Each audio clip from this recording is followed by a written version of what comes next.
नमस्कार दोस्तों, आपका हार्दिक स्वागत है उड़ान स्कूल ऑफ एग्रीकल्चर के ऑनलाइन प्लेटफॉर्म पे। आज जो अपना टॉपिक रहेगा वो जेड से रिलेटेड जो एमसीक्यू है, विविध परीक्षाओं में पूछे गए क्वेश्चन है, सारे इंपॉर्टेंट क्वेश्चन है बेटा।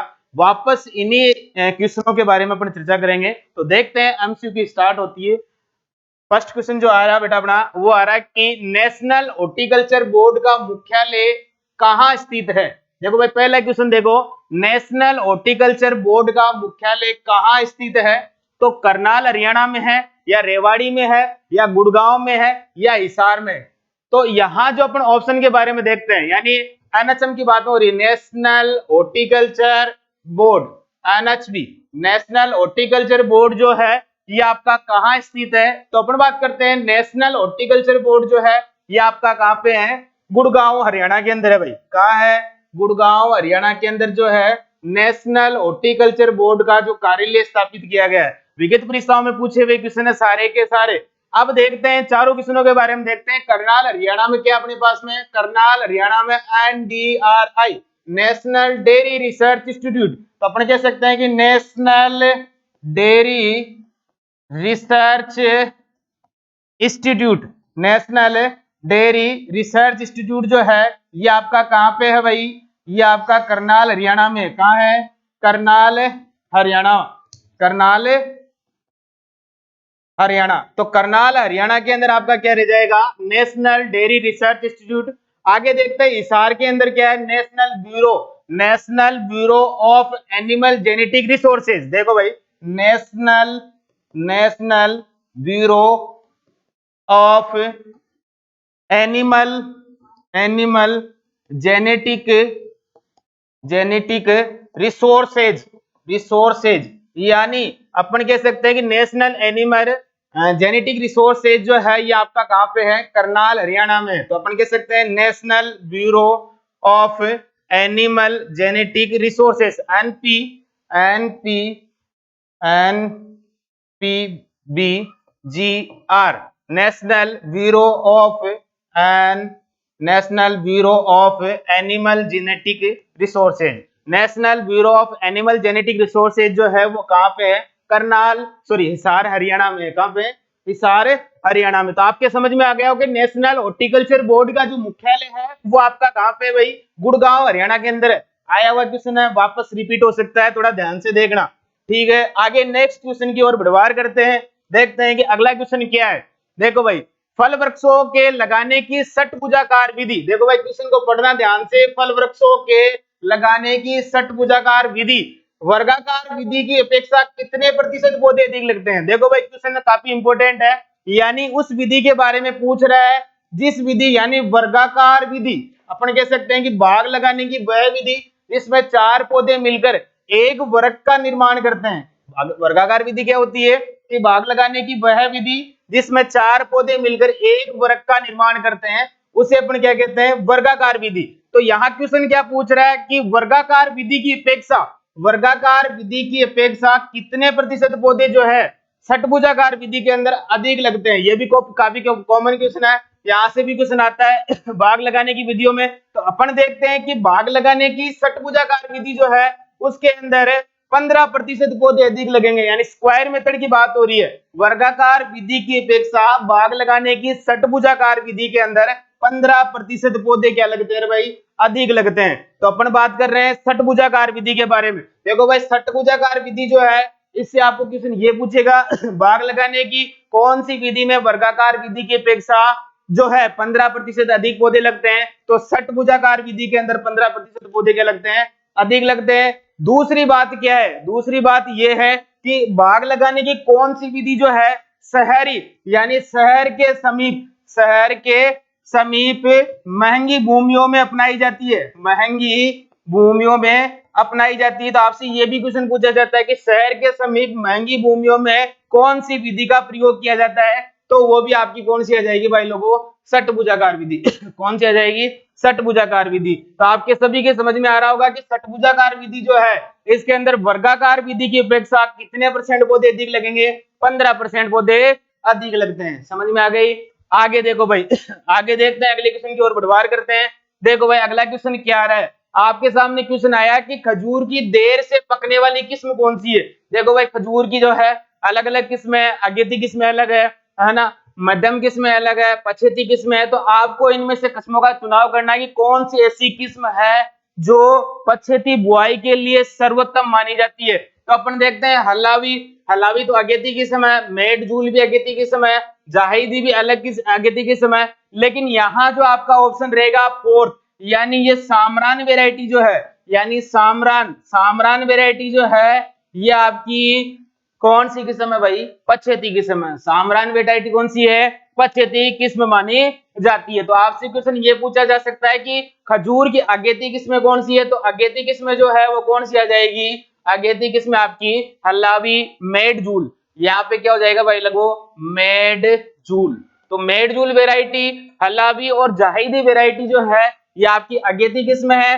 सामरान वेराइटी जो है, यानी सामरान वेराइटी जो है ये कौन सी किस्म है, ये आपकी पछेती किस्म है। कौन सी है भाई, पछेती किस्म। ठीक है, आगे समझ में। खजूर का बोटनिकल नेम क्या होता है, फोइनिक्स डेक्टाइलिफेरा होता है। कुल कौन सा होता है, पामेसी होता है। कुल कौन सा होता है, पामेसी होता है। उत्पत्ति स्थल इसका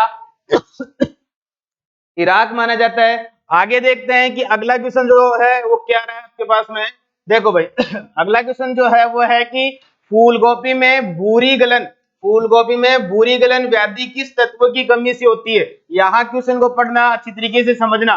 भूरी गलन का मतलब होता है ब्राउनिंग। भूरी गलन का मतलब क्या होता है, ब्राउनिंग। यानी ब्राउनिंग रोग जो है वो कौन से पोषक तत्व की कमी से होता है, फूल गोभी में। तो आगे अपन बात कर लेते हैं कि फूल गोभी में ब्राउनिंग रोग जो होता है वो कौन से तत्व की कमी से होगा भाई लोगों, बोरोन। यानी बोरोन तत्व की कमी के कारण फूल गोभी का जो कर्ड होता है, देखना भाई फूल गोभी का खाने वाला वाक्य कहलाता है, कर्ड कहलाता है। और फूल गोभी में बोरोन तत्व की कमी के कारण ये जो कर्ड भाग है ये कैसा हो जाता है, भूरे रंग का हो जाता है। कैसे रंग का हो जाता है, भूरे रंग का हो जाता है। तो ये चीज ध्यान रखनी है। तो यहाँ देखो भाई बोरोन कहाँ देख रहा है भाई, बोरोन अपन को तीसरे नंबर पे दिख रहा है। तो अपन बात करते हैं बोरोन तत्व की कमी के कारण फूल गोभी में जो है वो कौन सा रोग हो जाता है कौन सा हो जाता है भाई, ये अपना फूल गोभी में ब्राउनिंग या भूरापन रोग हो जाता है। अब देख लेते हैं कि फूल गोभी में कौन कौन से दैहिक विकार होते हैं। तो फूल गोभी, यहाँ बात कर रहे हैं फूल गोभी, तो फूल गोभी में कौन कौन से दैहिक विकार होते हैं। एक होता है अपने पास में होलो स्टेम, यानी फूल गोभी में एक रोग होता है जिसे अपन दैहिक विकार कहते हैं। और फूल गोभी में होलो स्टेम जो है वो कौन से तत्व, यानी अपन कह सकते हैं नाइट्रोजन की अधिकता, यानी नाइट्रोजन की अगर अधिकता होती है फसलों के अंदर तो कौन सा रोग हो जाता है, होलो स्टेम। यानी तना जो है, फूल गोभी का तना जो होता है वो नावसिक रूप से बढ़ जाता है, कड़ का आकार छोटा हो जाता है। एक दूसरा होता है इसके अंदर दैहिक विकार जो बोलते हैं बटनिंग। कौन सा आता है, बटनिंग। और ये बटनिंग यहाँ नाइट्रोजन की अधिकता से होलो स्टेम हो रहा है, लेकिन बटनिंग जो होता है ये आपके किसके कारण होगा, नाइट्रोजन की कमी के कारण। यानी नाइट्रोजन की कमी के कारण फूल गोभी में कौन सा है, बटनिंग। एक होता है ब्राउनिंग जो भी अपन पढ़ रहे थे, ब्राउनिंग यानी भूरापन, भूरापन। ब्राउनिंग या भूरापन जो है वो भी किसकी कमी के कारण बोरोन तत्व की कमी के कारण। तो आपको क्वेश्चन कैसे भी पूछा जा सकता है, उसको हैंडल करना अपन को देखना है, ठीक है ना। तो फूल गोभी से संबंधित जो दैहिक विकार थे उनके बारे में अपन ने देख लिया कि होलोस्टेम नाइट्रोजन की अधिकता से हो रहा है, बटनिंग नाइट्रोजन की कमी से हो रहा है, ब्राउनिंग भूरापन जो है ये बोरोन तत्व की कमी से हो रहा है। एक और होता है इसके अंदर वेब टेल, ये भी बहुत बार पूछा जाता है, वेब टेल। और वेब टेल जो डिसऑर्डर है ये आपका मोलिब्डेनम तत्व की कमी से, यानी आपसे ये क्वेश्चन पूछेगा फूल गोभी में वेब टेल रोग जो है वो कौन से तत्व की कमी के कारण होता है, मोलिब्डेनम। देखना भाई मोलिब्डेनम जो है ये आपका माइक्रो न्यूट्रिएंट है। कैसा न्यूट्रिएंट है भाई, माइक्रो न्यूट्रिएंट माना जाता है। यानी पौधा इसको कितने पीपीएम, 0.005 पीपीएम से कम मात्रा में क्या करता है, इसको ग्रहण करता है। तो यहां तक सभी के क्लियर समझ में आ गया होगा।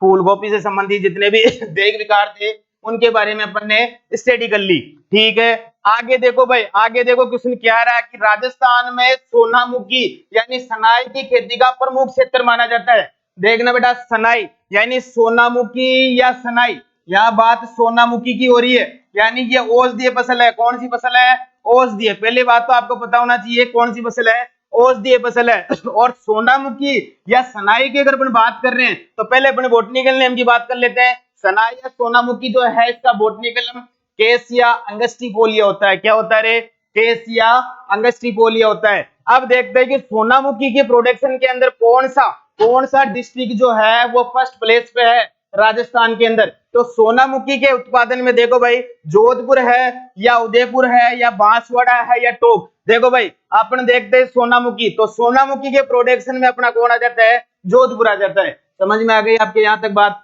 आपसे क्वेश्चन पूछेगा मक्का के उत्पादन में, यानी मक्का प्रोडक्शन में अगर पूछ ले तो बांसवाड़ा वगैरह, यानी अपन कह सकते हैं कि मक्का दक्षिणी, यानी रबी ऋतु में मक्का कौन से क्षेत्र में उगाई जाती है? रबी ऋतु में मक्का उगाई जाती है उदयपुर के अंदर, बांसवाड़ा के अंदर। आपसे पूछ ले, क्या पूछ ले कि सरसों के उत्पादन में, तो सरसों में अग्रणी जिला जो है वो आपका कौन आ जाता है? टोंक आ जाता है। तो ये क्वेश्चन आपके क्लियर हो गए। यानी अपन बात कर रहे हैं सोनामुखी सनाई की, और सोनामुखी या सनाई के प्रोडक्शन में जो है आपका जोधपुर जो है ना भाई लोगों, जोधपुर आ जाएगा इसके अंदर। ओके, आगे देखते हैं। मेरिनो एनिमल हस्बेंड्री का क्वेश्चन है भाई लोगों। मेरिनो विदेशी नस्ल किस भेड़ की है? सॉरी, मेरिनो विदेशी नस्ल की भेड़ किस देश की है? यानी आपसे पूछ रहा है कि मेरिनो, मेरिनो, मेरिनो का क्या पूछा बेटा? उत्पत्ति स्थल पूछा। तो सबको पता है कि मेरिनो जो है वो कौन से देश से आई है अपने पास में? अपन कह सकते हैं कि मेरिनो जो है उसका उत्पत्ति स्थल है स्पेन, यानी अपन कह सकते हैं स्पेन। कौन सी कंट्री है भाई लोगों? स्पेन। स्पेन जो है किसका उत्पत्ति स्थल है? मेरिनो का। किसका उत्पत्ति स्थल है भाई? मेरिनो का। यानी अपन कहेंगे आगे क्वेश्चन, अपन कहेंगे क्या कहेंगे कि राजस्थान की मेरिनो, राजस्थान की मेरिनो किसको कहते हैं भाई? चोकला नस्ल को कहा जाता है। मेरिनो क्यों कहा जाता है राजस्थान की चोकला नस्ल को? क्योंकि इसकी ऊन जो होती है वो मेरिनो नस्ल के समान होती है, यानी महीन, यानी बिल्कुल बारीक, बिल्कुल बारीक क्या होती है? ऊन होती है। और बिल्कुल बारीक ऊन के कारण राजस्थान की जो चोकला ब्रीड है, राजस्थान की जो चोकला नस्ल है उसको क्या कह दिया भाई? चोकला नस्ल को मेरिनो नस्ल कह दिया, उपाधि दे दी एक। ठीक है, तो आपसे क्वेश्चन ये पूछा जा सकता है कि मेरिनो ब्रीड जो है उसका उत्पत्ति स्थल जो है वो कौन सी कंट्री है? तो मेरिनो नस्ल का उत्पत्ति स्थल आपका स्पेन हो जाएगा। कौन हो जाएगा रे? स्पेन। देखो भाई आगे देखते हैं, अगले क्वेश्चन की ओर देखते हैं, बटवार करते हैं। आगे देखो बेटा, टेटूइंग। देखो भाई टेटूइंग, टेटूइंग का मतलब होता है टैटू लगाना। अब टेटूइंग क्यों की जाती है? देखो किशन को पढ़ना, टेटूइंग, टेटूइंग क्या है पहले बात करते हैं। टेटूइंग क्या है? तो एक तरीके से पशुओं की पहचान बनाने का। देखो दूसरा, एक तरीका जो पशुओं को बेहोश करने का। एक जो है एक बीमारी का नाम है या एक पक्षी का नाम है। तो आप सबको पता है टेटूइंग, टैटू क्यों लगाए जाते हैं? कई सारे पशु जो होते हैं उनकी पहचान करने के लिए, यानी पशुओं में पहचान करने के लिए टैटू लगाए जाते हैं। तो ये एक पशुओं को पहचान करने का, या अपन कह सकते हैं कि आइडेंटिफिकेशन ऑफ एनिमल, यानी पशुओं को पहचानने का जो है एक तरीका माना जाता है टैटूइंग। तो टैटूइंग की क्रिया क्या है? एक तरीका पशुओं की पहचान बनाना, यानी ऐसा तरीका जिसमें पशुओं की पहचान हो सके उसको क्या कहते हैं? टैटूइंग बोलते हैं। क्या बोलते हैं रे भाई लोगों? टैटूइंग बोला जाता है। समझ में आ गई? यहाँ तक सभी क्लियर है? एक तरीका पशुओं को बेहोश करने का, ये कोई बीमारी भी नहीं है, ना ही कोई पक्षी का नाम है। टैटूइंग का मतलब होता है पशुओं को पहचानने के लिए टैटू करना, है ना। ओके, अगले क्वेश्चन की ओर बढ़वार करते हैं। देखो भाई अगला क्वेश्चन क्या रहा आपके सामने। देखो भाई दोहरे उद्देश्य वाली गाय की नस्ल है, दोहरा उद्देश्य, डबल पर्पज के लिए कौन सी ब्रीड जो है काऊ की सुटेबल मानी जाती है राजस्थान के लिए? तो अपन कह सकते हैं कि दोहरे उद्देश्य के लिए, दोहरे उद्देश्य का मतलब होता है खेती। यहां अपन बात करेंगे खेती प्लस दूध, यानी अपन कह रहेंगे खेती प्लस दूध, खेती प्लस दूध, यानी डबल पर्पज के लिए कौन सी ब्रीड जो है वो सबसे सुटेबल ब्रीड मानी जाती है? तो डबल ब्रीड, यानी डबल पर्पज के लिए सबसे सुटेबल ब्रीड देखो गिर नस्ल, गिर नस्ल देखो, या थारपारकर नस्ल, या साहिवाल नस्ल, या नागौरी नस्ल। बताओ भाई आंसर बताओ कौन सा होगा? गिर होगा, या थारपारकर होगा, या साहिवाल होगा, या नागौरी ब्रीड होगी? तो अपन देखते हैं डबल पर्पज के लिए, यानी खेती प्लस दूध। तो अपन देखें खेती प्लस दूध, खेती प्लस दूध के लिए कौन सी आ जाएगी?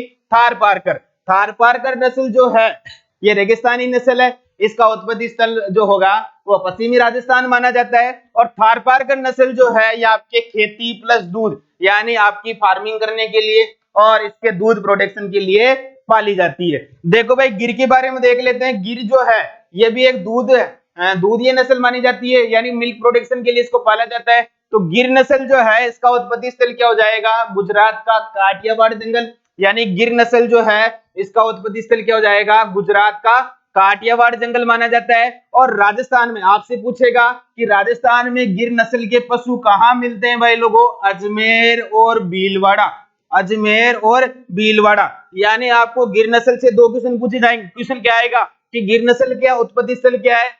गिर नस्ल का उत्पत्ति स्थल माना जाता है गुजरात का काठियावाड़ जंगल। और दूसरा क्वेश्चन आपसे पूछेगा राजस्थान के अंदर गिर नस्ल के पशु कौन से क्षेत्र में मिलते हैं, राजस्थान में अजमेर और भीलवाड़ा में गिर नस्ल के पशु मिलते हैं। दूसरी चीज आपसे पूछेगा कि गिर नस्ल जो है इसके जो है कान जो होते हैं, यानी कान जो होते हैं इसके कान किस प्रकार के होते हैं, इसके कान होते हैं केले की पत्ती के समान, पत्ती के समान। यानी केले जो होता है, केला जो होता है उसकी पत्ती के समान जो हो इसके कान होते हैं गिर नस्ल का। थारपारकर आप जानते हो अत्यधिक गर्मी को सहन करने वाली नस्ल है, दोहरे उद्देश्य के लिए पाली जाती है।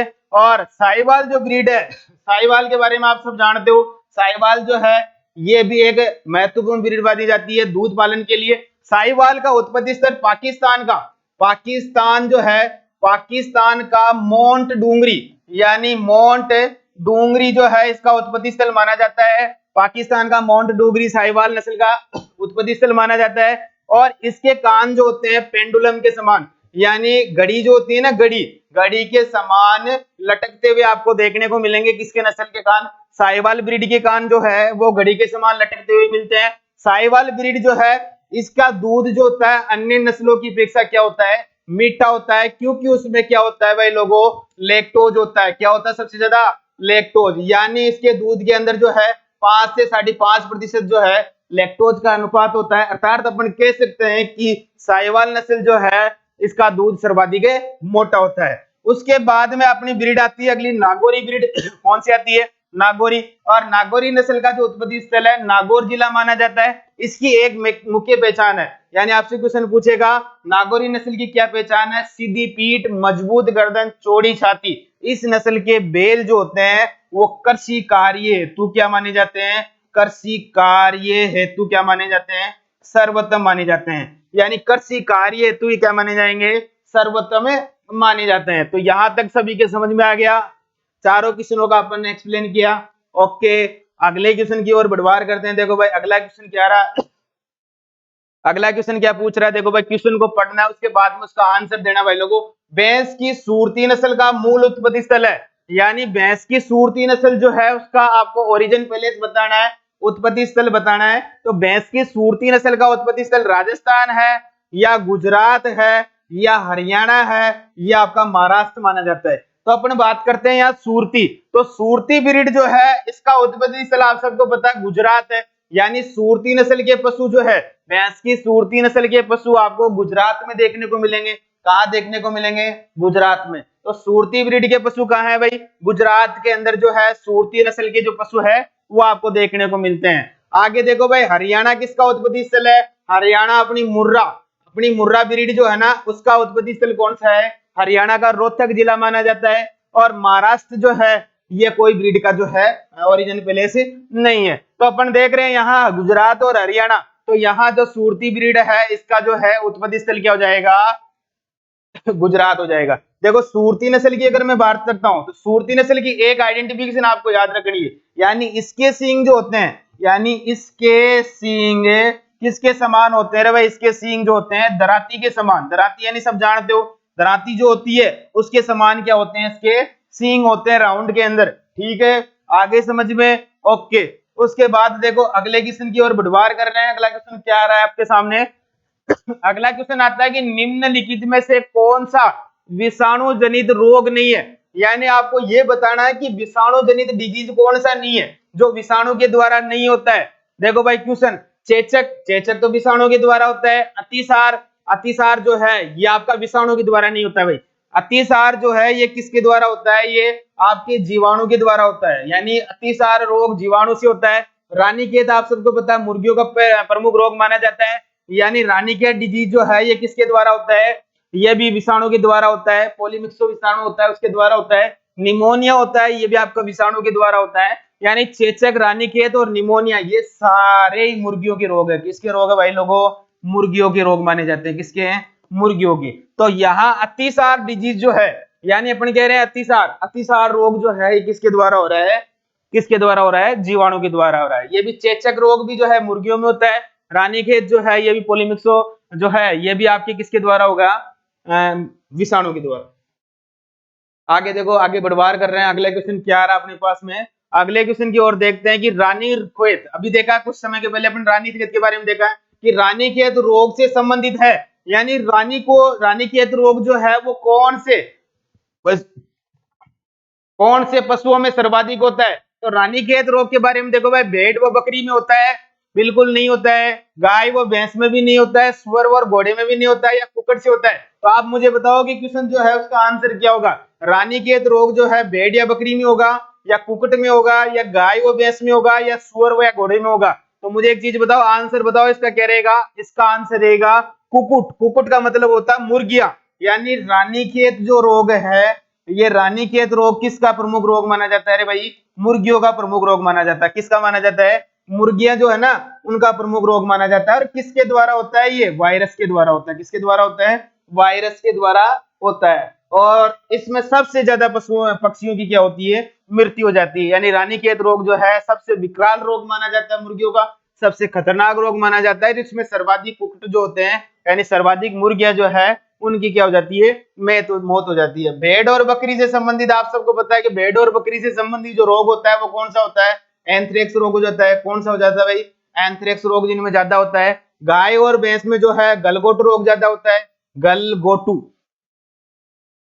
गलगोटू रोग जो है वो ज्यादा हो जाता है, गलगोटू रोग हो जाता है। और सुअर और घोड़े के अंदर आप सबको पता है ये भी अपने जो है एक तरीके से ठीक है, आगे समझ में आ गया। रानीखेत रोग जो है वो किस में हो रहा है, कुक्कुट में हो रहा है। किस में हो रहा है भाई, कुक्कुट में होता है। आगे समझ में आ गए आपके, यहाँ तक सभी के क्वेश्चन समझ में आ रहे हैं। रानीखेत रोग क्वेश्चन आ सकता है भाई, सारे ओल्ड ईयर क्वेश्चन है। क्वेश्चन कैसे भी आपको पूछे उसका आंसर आपको चूज करना है। पहले क्वेश्चन को अच्छी तरीके से रीड करना है, उसी के बाद में उस क्वेश्चन का आंसर देना, ताकि क्वेश्चन को अच्छी तरीके से आप हल कर सको। समझ में आ गए सभी के बाद। आगे देखो अगला क्वेश्चन क्या आ रहा है अपने पास में, अगले क्वेश्चन की ओर देखते हैं। पहले यहाँ क्वेश्चन आया हुआ है आपके सामने, कर्मीहारी। कर्मीहारी का मतलब होता है पेट में जमे हुई गंदगी, यानी पेट में जमे हुए कीड़े जो है, पेट में पड़े हुए कीड़े जो है, हानिकारक सूक्ष्म जीव है, उनको नष्ट करने वाली दवाइयां जो है। कर्मीहारी के बारे में देख लेते पहले। कर्मीहारी, कर्मीहारी क्या होता है, यानी पेट में लगे हुए कीड़ों को नष्ट करने वाली जो दवाइयां है उनको अपन क्या कहते हैं, कर्मीहारी। देखो कर्मीहारी दवाओं के रूप में निम्नलिखित दवाओं में से किसका प्रयोग नहीं किया जाता है, नहीं किया जाता है। देखना, किया जाता है वाला क्वेश्चन नहीं है, नहीं किया जाता। क्वेश्चन को अच्छी तरीके से देखना। कर्मीहारी दवाओं के रूप में निम्नलिखित दवाओं में से किसका प्रयोग नहीं किया जाता है। तो देखो भाई, पायरिजीन का नहीं किया जाता है, या पोटेशियम परमैंगनेट का नहीं किया जाता है, या थायोबेंडोजोल का नहीं किया जाता, सॉरी थायोबेंडेजोल का नहीं किया जाता है, या फेनबेंडेजोल का। तो मुझे बताओ कौन सा क्वेश्चन इसका राइट हो जाएगा। देखो अपन बात करते हैं पोटेशियम परमैंगनेट। फेंडेजोल जो होता है, फेनबेंडेजोल जो है इसका भी प्रयोग किया जाता है, बिल्कुल। थायोबेंडेजोल जो है, थायोबेंडेजोल जो है इसका भी प्रयोग होता है, बिल्कुल होता है भाई। पोटेशियम परमैंगनेट जो है इसका भी प्रयोग किया जाता है। लेकिन यहाँ पे पाइपराजिन जो होता है, पाइपराजिन जो है ये आपका कृमिनाशी के रूप में उपयोग में नहीं लेंगे। इसको किस रूप में लिया जाता है भाई, जीवाणुनाशी कह सकते हैं, या अपन कह सकते हैं एंटीबायोटिक के रूप में। यानी एंटीबायोटिक के रूप में किसका उपयोग किया जा सकता है, पाइपराजिन का जो है उसका उपयोग किया जा सकता है। ये पोटेशियम थायोबेंडेजोल ये जो है ये कृमिनाशी दवाइयां कौन सी है, ये कृमिनाशी, इनको क्या कहा जाएगा, कृमिनाशी दवाइयां। तो अपने आ गया ना, क्वेश्चन तैयार हो गया ना। पोटेशियम परमैंगनेट, थायोबेंडेजोल और फेनबेंडेजोल जो है ये आपके कृमिनाशी हो गया, और पाइपराजिन जो है वो आपका क्या हो जाएगा, कर्मियारी हो गया। क्या हो गया भाई, कर्मियारी हो गया। तो समझ में आ रहा है सभी के, ओके। अगले क्वेश्चन की ओर बढ़वार करते हैं। देखो भाई अगला क्वेश्चन आपकी ओर क्या आ रहा है, आप पहले क्वेश्चन को अच्छी तरीके से रीड किया करो, उसके बाद में क्वेश्चन का आंसर देने की कोशिश करो, ताकि क्वेश्चन एक भी आपका गलत ना हो सके एग्जाम की दृष्टि से। काफी इंपॉर्टेंट क्वेश्चन है, काफी इंपॉर्टेंट क्वेश्चन है भाई। देखो, सवाई चाल व तेज दौड़ने के लिए, सवाई चाल वो तेज दौड़ने वाले बेल होते हैं। देखो बेलों की बात हो रही है यहाँ पे। सवाई चाल और तेज दौड़ने वाले बेल जो है वो कौन सी नस्ल के होते हैं। तो देखो भाई क्वेश्चन देखो पहले, सवाई चाल और तेज दौड़ने वाले नस्ल जो है ये गिर नस्ल के होते हैं, या नागौरी नस्ल के बेल होते हैं, या साहिवाल नस्ल के बेल होते हैं, या जर्सी नस्ल के बैल होते हैं? तो आप मुझे आंसर बताइए कि तेज दौड़ने के लिए और सवाई चाल के लिए सबसे अच्छी ब्रीड जो है वो कौन सी मानी जाएगी? तो तेज दौड़ने के लिए और सवाई चाल के लिए सबसे बेस्ट ब्रीड जो है वो कौन सी है? गिर नस्ल के पशु है, या नागौरी नस्ल के पशु है, या साहिवाल नस्ल के पशु है, या जर्सी नस्ल के पशु है? तो आप सबको पता है कि कृषि कार्य के लिए, यानी कृषि कार्य के लिए सबसे सर्वोत्तम ब्रीड जो है वो आपकी कौन सी है भाई? नागौरी। कौन सी है भाई? नागौरी। तो आपसे क्वेश्चन कैसे भी पूछा जा सकता है। वैसे सवाई चाल के लिए अगर पूछ लेना आपको, तो सवाई चाल के लिए वैसे सिरोही ब्रीड होती है। कौन सी होती है? सिरोही। तो सिरोही ब्रीड के जो पशु है वो सवाई चाल के लिए सबसे बेस्ट माने जाते हैं। लेकिन यहाँ अपन बात कर रहे हैं किस पे? सवाई चाल प्लस तेज दौड़ने के लिए। तो सवाई चाल प्लस तेज दौड़ने के लिए आपके कौन सी नस्ल के पशु सर्वोत्तम माने जाएंगे? सवाई चाल के लिए नागौरी नस्ल के बैल। मैंने आपको पहले बता दिया कि नागौरी ब्रीड जो है ये आपके नागौर क्षेत्र में इसका ओरिजिन पैलेस है और कृषि कार्य के लिए सबसे बेस्ट जो है ब्रीड मानी जाती है। तो आपसे क्वेश्चन ये भी पूछा जा सकता है कि एग्रीकल्चर वर्क के लिए, यानी एग्रीकल्चर वर्क के लिए, कृषि कार्य के लिए सबसे सर्वोत्तम नस्ल जो है वो कौन सी ब्रीड है? तो आपकी नागौरी ब्रीड जो है ये एग्रीकल्चर वर्क के लिए यानी कृषि कार्य के लिए सबसे बेस्ट मानी जाती है। तो गिर नस्ल जो है इसके बारे में मैंने आपको पहले बता ही दिया है कि इसका उत्पत्ति स्थल गुजरात का काठियावाड़ क्षेत्र माना जाता है। ये गिर नस्ल के पशु के कान जो होते हैं केले के पत्ते के समान होते हैं, है ना। आगे अपने देखा कि इसके पशु जो है राजस्थान में अजमेर और भीलवाड़ा क्षेत्र के अंदर सर्वाधिक मिलते हैं। देखो भाई साहिवाल ब्रीड के बारे में अपन ने पढ़ा कि भारतीय नस्लों में सबसे मीठा दूध जो होता है वो आपका साहिवाल ब्रीड का होता है, क्योंकि इसके दूध में लैक्टोज प्रतिशत जो होता है वो सर्वाधिक होता है। जर्सी नस्ल एक विदेशी नस्ल है भाई लोगों। कौन सी नस्ल है? विदेशी नस्ल मानी जाती है। तो यहां तक क्लियर सभी के हो चुका है। आगे क्वेश्चन की ओर बढ़वार करते हैं। देखो क्वेश्चन क्या रहा अगला क्वेश्चन। पहले क्वेश्चन को अच्छी तरीके से रीड करो, उसके बाद में ही क्वेश्चन का क्या देना है? आंसर देना है। ठीक है, तो आगे देखो भाई, मादा पशुओं का गर्भदान का उचित समय है, यानी मादा पशु जो है उसको गर्भदान देने के लिए, यानी गर्भाधान के लिए जो है सबसे सुटेबल ब्रीड कौन सा है? तो मादा पशुओं के गर्भदान के लिए सबसे अच्छा ब्रीड जो है वो कौन सा माना जाता है? देखो भाई, शुरू होने से 6 घंटे तक, मध्यकाल से 12 से 18 घंटे तक, शुरू होने से 24 घंटे तक, सॉरी 4 घंटे तक, और अंतिम अवस्था में दे रखा है भाई लोगों 24 घंटे तक। तो आप मुझे आंसर कीजिए, आंसर बताइए कि कौन सा समय जो है मादा पशुओं में जो है एकदम सेक्सुअल पीरियड माना जाता है, यानी गर्भाधान का अवस्था मानी जाती है। तो शुरू जब मादा चक्कर शुरू हो रहा है, यानी मध्यकाल जब शुरू हो रहा है, मध्य चक्कर जब स्टार्ट हो रहा है, तो उसके कितने समय तक आप जो है मादा पशुओं को गर्भित करवा सकते हो? तो अपन देखते हैं कि शुरू होने से 6 घंटे तक बिल्कुल नहीं। आप शुरू होने से 6 घंटे तक जो है ये कोई ऐसी नहीं है। आगे देखो मध्यकाल यानी 12 से 18 घंटे तक बिल्कुल, शुरू होने से 4 घंटे तक, या अंतिम अवस्था 24 घंटे तक। तो यहाँ क्वेश्चन का आंसर हो जाएगा मध्यकाल से 12 से 18 घंटे, यानी जब मध्यकाल हो गया उसका, उससे लेकर 12 से 18 घंटे का जो समय रहता है वो पशुओं में मध्य चक्र के लिए सर्वोत्तम माना जाता है। यानी सेक्सुअल पीरियड के लिए सबसे बेस्ट टाइम जो रहता है वो मध्यकाल से 12 से लेकर 18 घंटे का जो समय है वो सबसे सर्वोत्तम समय माना जाता है। क्वेश्चन को देख लेना, क्वेश्चन वापस रिपीट हो सकता है, क्वेश्चन बहुत इंपॉर्टेंट क्वेश्चन है, थोड़ा ध्यान से देखना भाई लोगों। मादा पशुओं का गर्भदान का जो समय रहता है वो सबसे बढ़िया पीरियड रहेगा आपका मध्यकाल से, यानी 12 से लेकर 18 घंटे का जो समय है वो सबसे बढ़िया यानी सबसे उचित पीरियड माना जाता है। तो यहां तक सभी के क्लियर है।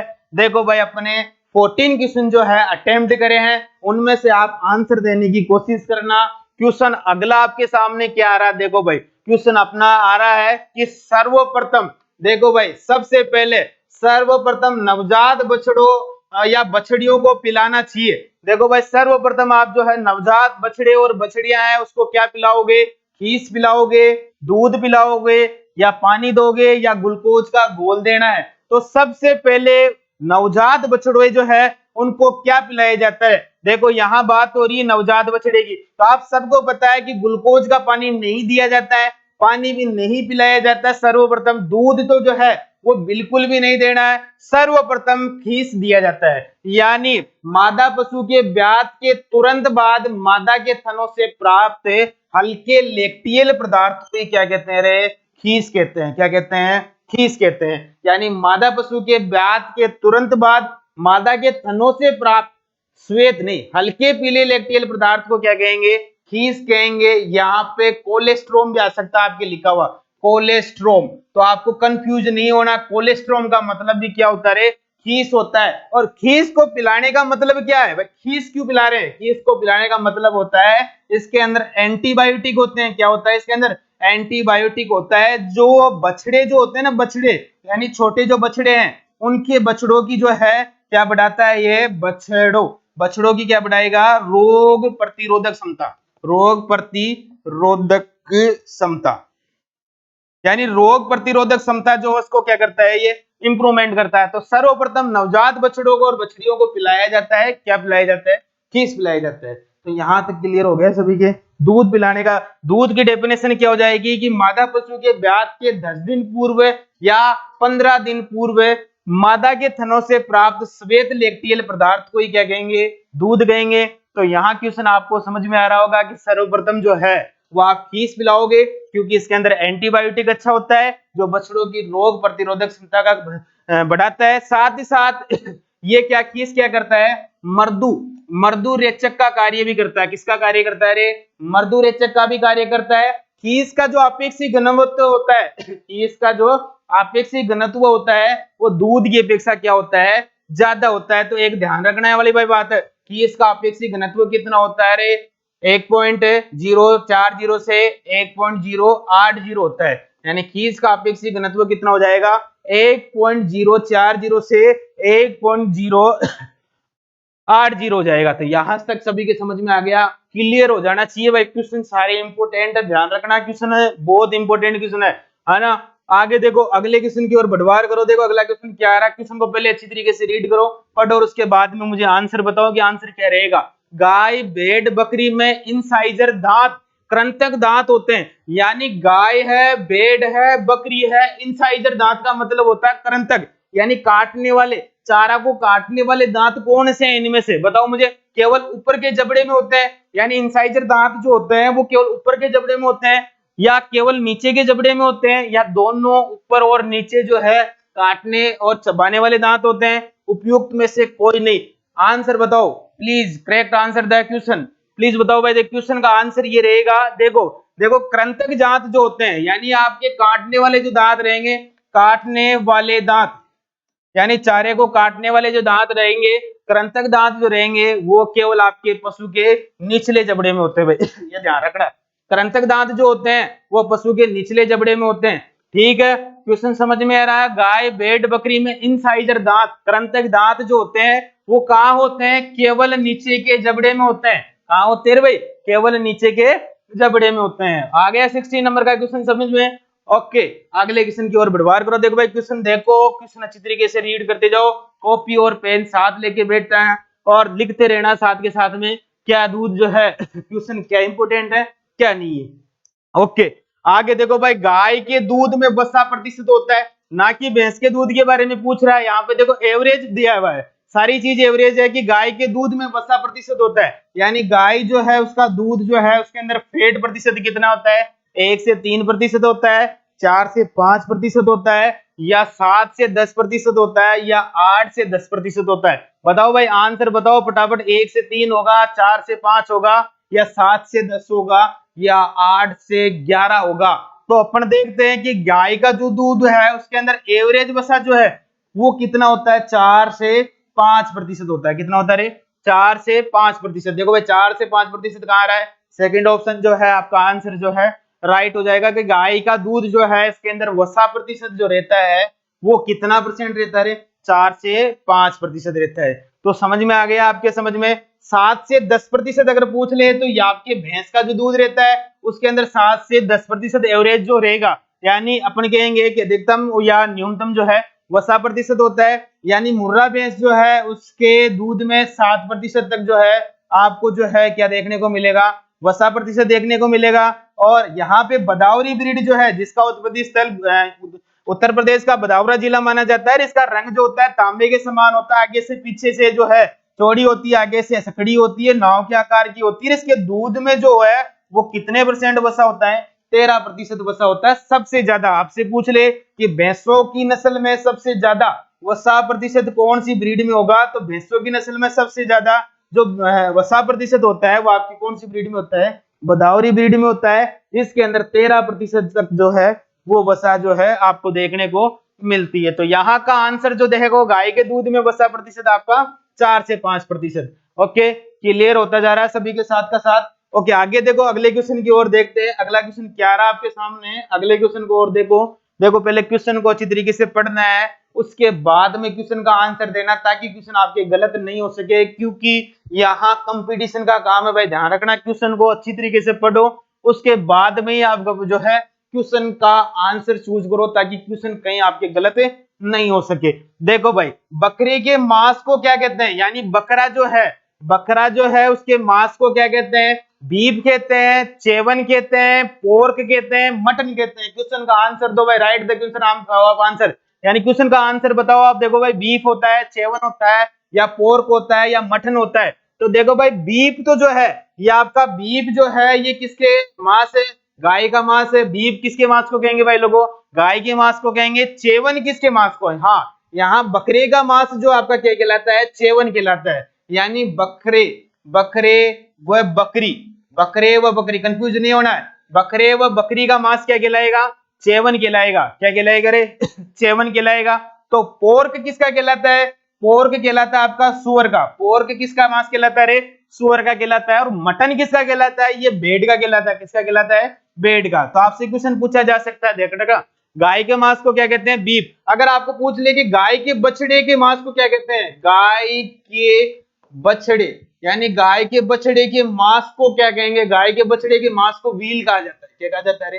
व्हील कहा जाता है। यानी गाय के बछड़े का जो मांस होता है उसको व्हील कहा जाता है। ये भी क्वेश्चन आया हुआ है, ये क्वेश्चन भी आया हुआ देखो सुपरवाइजर में, कि बकरे के मांस को क्या कहते हैं? चेवन कहते हैं। क्या कहेंगे? चेवन। सभी के समझ में आ गया? यानी एक क्वेश्चन से आपके 4 क्वेश्चन तैयार हो रहे हैं। यहाँ देखो भाई, क्वेश्चन 5 क्वेश्चन तैयार हो रहे हैं, समझने वाली बात है। आगे देखो भाई क्या है। आगे देखो क्वेश्चन क्या आ रहा है अपने पास में। अगला क्वेश्चन जो है वो क्या है? देखो, हमारे देश में पशु प्रायः किन कारणों से मरते हैं? यानी भारत देश की बात हो रही है, और भारत देश में पशु जो है वो किस कारण से मर जाते हैं? यानी Indian animal which are death of in Indian country, यानी भारत के अंदर जो पशु है वो किस कारण से मर रहे हैं? ये देखो किस कारण से मर रहे हैं? असंतुलित आहार एवं अल्प आहार से। बिल्कुल, कई पशुओं को संतुलित आहार नहीं मिलता है, संपूर्ण रूप से पोषण नहीं मिलता है, जिसके कारण वो कहीं ना कहीं रोग से प्रभावित होकर उनकी क्या हो जाती है? मृत्यु हो जाती है। दवा व चिकित्सा के अभाव में, बिल्कुल भारतीय कंट्री के अंदर दवा और चिकित्सा का अभाव काफी है, तो इसी कारण से भी पशु की क्या हो जाती है? मृत्यु हो जाती है। परजीवी जो होते हैं उनके प्रकोप से, यानी रोगाणु के, सूक्ष्म जीवों के, कीटाणुओं के, जीवाणुओं के, वायरस, प्रोटोजोआ के जनित जो रोग है उनके कारण भी पशुओं की मृत्यु हो जाती है। तो अपन कह सकते हैं कि ये सभी प्रकार के कारक जो है वो भारतीय पशुओं के अंदर, यानी ये सभी प्रकार के जो कारक है पशुओं में मृत्यु का कारण बनते हैं। यानी असंतुलित आहार, अल्प आहार बोल सकते हैं, संतुलित एवं अल्प आहार, दवा व चिकित्सा का अभाव है, या परजीवियों का प्रकोप हो जाता है, सूक्ष्म जीवों के प्रकोप के कारण भी जो है, उपयुक्त सभी कारणों के कारण भारत के अंदर पशु जो है वो क्या हो जाते हैं? मर जाते हैं भाई समय से पहले। तो अपन कह सकते हैं यहाँ क्वेश्चन का आंसर आप बिल्कुल अच्छी तरीके से, राइट तरीके से देते रहो, आपको मजा आएगा क्वेश्चनों का साथ में। देखो भाई क्वेश्चन क्या आ रहा है, अगला क्वेश्चन की ओर बढ़वार करते हैं। देखो क्वेश्चन, देखो भाई क्वेश्चन, ट्रोकर केनुला किस रोग से संबंधित है? ट्रोकर केनुला, एनिमल हस्बेंड्री का क्वेश्चन पढ़ा होगा। ट्रोकर केनुला, तो ट्रोकर केनुला जो है ये जहरबाद, जिसे अपन ब्लैक क्वार्टर भी बोलते हैं बेटा, ब्लैक क्वार्टर, यानी ब्लैक क्वार्टर रोग जो है वो किसके द्वारा होता है? ये तो जीवाणु जनित भाई, ये तो किसके द्वारा हो रहा है? जीवाणु जनित हो रहा है। और ये तो कौन से जीवाणु के द्वारा होगा? क्लोस्ट्रेडियम परकिंजिस जीवाणु जो है उसके द्वारा होता है। गलगोटू रोग होता है, बिल्कुल गलगोटू रोग जो है ये किसके द्वारा होता है बेटा? ये भी जीवाणु के द्वारा होता है। और जीवाणु की कौन सी प्रजाति के द्वारा होता है? पास्चुरेला, पास्चुरेला अपन कह सकते हैं स्पीसीज, पास्चुरेला स्पीसीज। देखो भाई अलग अलग की स्पीसीज के, जैसे गाय की अगर मैं बात कर लूं तो गाय के अंदर कौन सी स्पीसीज हो जाएगा? पास्चुरेला बोविसेप्टिका, बोविसेप्टिका, कौन सी? बोविसेप्टिका, पास्चुरेला बोविसेप्टिका के द्वारा। और भैंस में हो जाएगा पास्चुरेला, पासुरेला बुवेली, बुवेली सेप्टिका, यानी पासरेला बुवेली सेप्टिका के द्वारा कौन सा हो जाता है, भैंस के अंदर हो जाता है। और गाय यानी भेड़ और बकरी के अंदर पासुरेला, पासुरेला ओविसेप्टिका किसके द्वारा आता है, ओविसेप्टिका किसके द्वारा होगा, पासुरेला ओविसेप्टिका के द्वारा जो है ये कौन सा रोग होता है, ट्रोकर, देखो सॉरी गाय और सॉरी भेड़ और बकरी के अंदर जो है आपका गलघोटू रोग हो जाएगा। जोहनिस बीमारी, ये जोहनिस बीमारी जेनेटिक बीमारी है, आनुवांशिक रोग माना जाता है, आनुवांशिक रोग है। तो आपके टिम्पेनाइट्स का मतलब होता है आपरा। कई बार अपन पशु को जो है हरा चारा ज्यादा दे देते हैं, तो हरे चारे के कारण, हरा चारा जो होता है हरे चारे के कारण पशुओं के पेट में, पशुओं के पेट में क्या भर जाती है भाई, गैस भर जाती है। पशुओं के पेट में क्या भर जाती है, गैस भर जाती है। उसी कारण जो है वो कौन सा रोग हो जाता है, आफरा। और आफरा जो है उसके अंदर पशुओं के पेट में भरी हुई गैस जो है उसको अगर आपको बाहर निकालना है, टिम्पेनाइट्स बोलते हैं। टिम्पेनाइट्स का मतलब होता है आफरा। आफरे को इंग्लिश में क्या कहेंगे, टिम्पेनाइट्स बोलेंगे। और आफरे में गैस जो पेट में भर जाती है उसको बाहर निकालने के लिए एक यंत्र आता है जिसको बोलते हैं ट्रोकार केनुला। क्या बोलते हैं, ट्रोकार केनुला। तो यहाँ क्वेश्चन का जो राइट आंसर आपका वो क्या है, टिम्पेनाइट्स है। यानी आफरा रोग जो है उसके अंदर ट्रोकार केनुला जो होता है उसका यूज किया जाता है। तो समझ में आ रहा है यहाँ तक सभी के, ट्रोकार केनुला कौन से रोग से संबंधित है, टिम्पेनाइट्स यानी आफरा रोग से संबंधित जो है आपका ट्रोकार केनुला हो जाएगा। आगे देखो भाई क्वेश्चन, देखो आगे 21 नंबर का क्वेश्चन जो है वो आ रहा है आपके सामने। अगला क्वेश्चन क्या आ रहा है, देखो अगला क्वेश्चन भी उसी से रिलेटेड आया। देखो भाई टिम्पेनाइट्स आफरा क्या है। अभी तो मैंने आपको बताया था कि टिम्पेनाइट्स क्या है भाई, एक आहार जनित रोग है। बिल्कुल है भाई, आहार जनित रोग है। क्यों, जब अपन पशु को हरे चारा यानी हरा चारा ज्यादा खिला देते हैं तो पशु के पेट में क्या भर जाती है, गैस भर जाती है। और गैस भरने के कारण पशु जो है अनकंफर्टेबल, यानी अपन कह सकते हैं कि वो जो है एक तरीके से अस्वस्थ महसूस करता है। क्या करता है भाई, अस्वस्थ महसूस करता है। तो टिम्पेनाइट्स क्या है, एक आहार रोग है। आहार यानी चारा जो है वो किस में आ जाएगा, आहार में। ना कि कोई जीवाणु से हो रहा है टिम्पेनाइट्स, ना कोई विषाणु से हो रहा है, ना कोई फफूंद से हो रहा है। ये केवल आहार जनित रोग है। कौन सा रोग है ये, आहार। यानी पशुओं में किसी भी पोषक तत्व या किसी पोषण आहार से होने वाला जो रोग है उसको अपन आहार रोग बोलते हैं। यानी पोषक तत्वों से होता है तो भी अपन उसको क्या कहते हैं, आहार रोग बोलते हैं। या अपन कह सकते हैं मेटाबॉलिक डिजीज, है ना, उपापचय रोग। पोषक तत्वों की कमी से होता है, यानी पोषक तत्वों की कमी से, पोषक तत्वों की अगर कमी से हो रहा है किसी भी रोग तो उसको बोलते हैं मेटाबॉलिक डिजीज। क्या कहेंगे उसको, मेटाबॉलिक रोग। क्या कहते हैं भाई, मेटाबॉलिक रोग कहते हैं। समझ में आ गई। यानी मेटाबॉलिक रोग जो है वो किसकी कमी से, पोषक तत्वों की कमी से। तो आहार जनित रोग हो गया। ओके, अगला क्वेश्चन देखो भाई, अगला क्वेश्चन क्या आ रहा है आपके सामने। अगला क्वेश्चन आ रहा है कि कुकुट पॉक्स जनित रोग है। यानी कुकुट पॉक्स किस में हो रहा है भाई, हाँ कुकुट जनित पॉक्स है। यानी आप इसका रोग जनक बताना है। कुकुट जनित रोग जनक जो है उसका वो कौन से रोग जनक से होता है, यानी किसके द्वारा फैल रहा है। कुकुट जो है इसके अंदर एक फाउल पॉक्स डिजीज होता है। किसे बोलते हैं, कौन सा डिजीज होता है, फाउल पॉक्स। ये फाउल पॉक्स जो है रोग वो कुकुट के अंदर कौन से, यानी कौन से कारक के द्वारा हो रहा है, फफूंद के द्वारा हो रहा है, विषाणु के द्वारा हो रहा है, जीवाणु के द्वारा हो रहा है, या प्रोटोजोवा जनित रोग है। बताओ प्लीज गिव मी आंसर, फटाफट बताओ। फफूंद जनित रोग जो है वो किसके द्वारा, विषाणु के द्वारा, जीवाणु जनित रोग है या प्रोटोजोवा जनित रोग है। तो आप सबको पता है कि फाउल पॉक्स जो होता है वो किसके द्वारा होता है, वो विषाणु के द्वारा होता है। यानी रानीखेत रोग जो है वो भी किसके द्वारा हो रहा है, विषाणु के द्वारा हो रहा है ना। चेचक रोग जो है वो भी किसके द्वारा हो रहा है, विषाणु के द्वारा हो रहा है। तो कुकुट पॉक्स रोग जो है वो भी किसके द्वारा हो जाएगा, यहाँ पे विषाणु के द्वारा हो जाएगा। तो क्वेश्चन का आंसर देखो भाई इस तरीके से। आगे देखो अगला क्वेश्चन क्या आ रहा है। अगला क्वेश्चन देखो भाई, अगला क्वेश्चन है कि कौन सी भैंस के सींग छोटे वो जलेबी के आकार के मुड़े हुए होते हैं। यानी कौन सी ऐसी ब्रीड है जिसके सींग छोटे होते हैं और जलेबी के आकार के ऐसे राउंड में होते हैं, यानी जलेबी के आकार के होते हैं राउंड में। तो अपन कह रहे हैं कि जलेबी के आकार के सींग किसके हैं, सूरती के हैं, जाफराबादी नस्ल के हैं, या मुर्रा नस्ल के हैं, या नीली रावी नस्ल के हैं। तो अपन देखो भाई यहाँ पे first option is the right answer of question. यहाँ पे आपका फर्स्ट आंसर जो है वो अच्छा हो जाएगा, इस तरीके से राइट हो जाएगा। यानी सूरती ब्रीड जो है, सॉरी जलेबी के आकार के सींग पूछा है क्या? बिल्कुल हाँ, जलेबी के आकार के सींग जो है वो आपके मुर्रा ब्रीड के होंगे। किसके होंगे? मुर्रा। क्यों? देखो भाई, इसके जो सींग होते हैं वो कैसे होते हैं? जलेबी के आकार के होते हैं। कैसे होते हैं भाई? जलेबी, यानी घूमे हुए होते हैं, राउंड के अंदर होते हैं। मुर्रा भैंस के जो सींग है वो कैसे होते हैं? जलेबी के आकार के। और मुर्रा जो भैंस है उसका रंग कैसा होता है? स्याही के समान, स्याही के समान। कैसा होता है? स्याही के समान होता है, यानी ये जेट ब्लैक होता है। कैसा होता है? Jet black. आपसे क्वेश्चन ये भी पूछा जा सकता है, मुर्रा भैंस जो है उसका रंग कैसा होता है? स्याही के समान जेट ब्लैक होता है। नीली रावी जो या आपकी जो है यमुना नदी के किनारे मिलती है। कहाँ मिलती है? यमुना नदी के किनारे। और इस ब्रीड का रंग जो होता है वो कैसा होता है?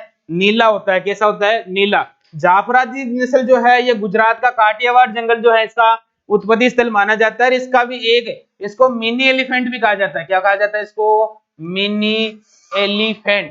क्यों कहेंगे मिनी एलिफेंट? क्योंकि ये छोटे हाथी के समान दिखती है देखने में, और इसके सींग जो होते हैं ना वो आकार में क्या होते हैं? बड़े होते हैं। आकार में क्या होते हैं? बड़े, यानी घुमावदार होते हैं। आकार में क्या होते हैं? थोड़े बड़े होते हैं इसके सींग। किसके? जाफराबादी के। सूरती ब्रीड के सींग आपने देखे थे, दराती के समान होते हैं। कैसे होते हैं? दराती के समान जो है सूरती ब्रीड के जो है सींग देखने को आपको मिलते हैं। तो यहाँ तक सभी के क्लियर हो गया होगा डाटा। 23 नंबर के क्वेश्चन तक अपन ने सोल्व किया है। आगे देखो भाई क्वेश्चन क्या आ रहा है। क्वेश्चन आ रहा है अपने पास में, पशुओं को आंतरिक, देखो भाई आंतरिक का मतलब होता है इंटरनल, परजीवी का मतलब होता है इन्फेक्शन माइक्रो ऑर्गेनिज्म, यानी आंतरिक परजीवी को मारने के लिए कृमिनाशक दवा पिलाई जाती है। यानी आंतरिक कृमिनाशी जो है, यानी पशुओं में पड़े हुए कीटों को नष्ट करने के लिए, यानी सूक्ष्म जीवों के, पशुओं के पेट में, पशुओं के पेट में सूक्ष्म जीवों को, सूक्ष्म जीवों को नष्ट करने के लिए, नष्ट करने के लिए जो है वो कौन सी दवाई लेते हैं अपन?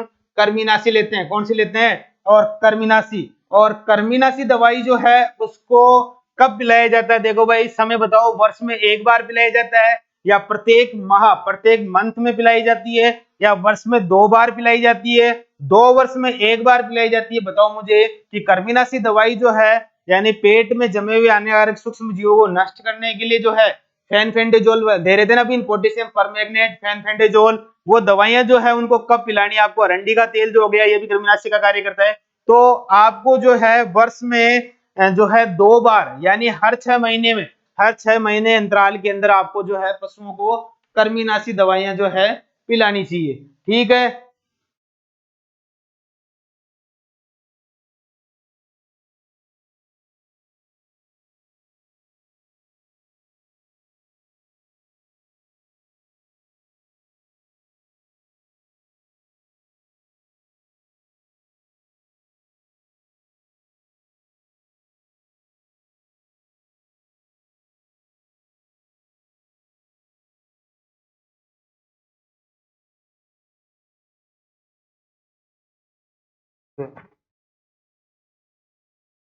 देखो भाई अगला क्वेश्चन, पशुओं को आंतरिक परजीवी मारने के लिए कृमिनाशी दवाई जो है उसको वर्ष में 2 बार, वर्ष में 2 बार आपको क्या करनी है? अच्छी तरीके से उनको पिलाना चाहिए, ताकि पशुओं के शरीर के पेट में जमे हुए कीड़े जो है उसको नष्ट किया जा सके।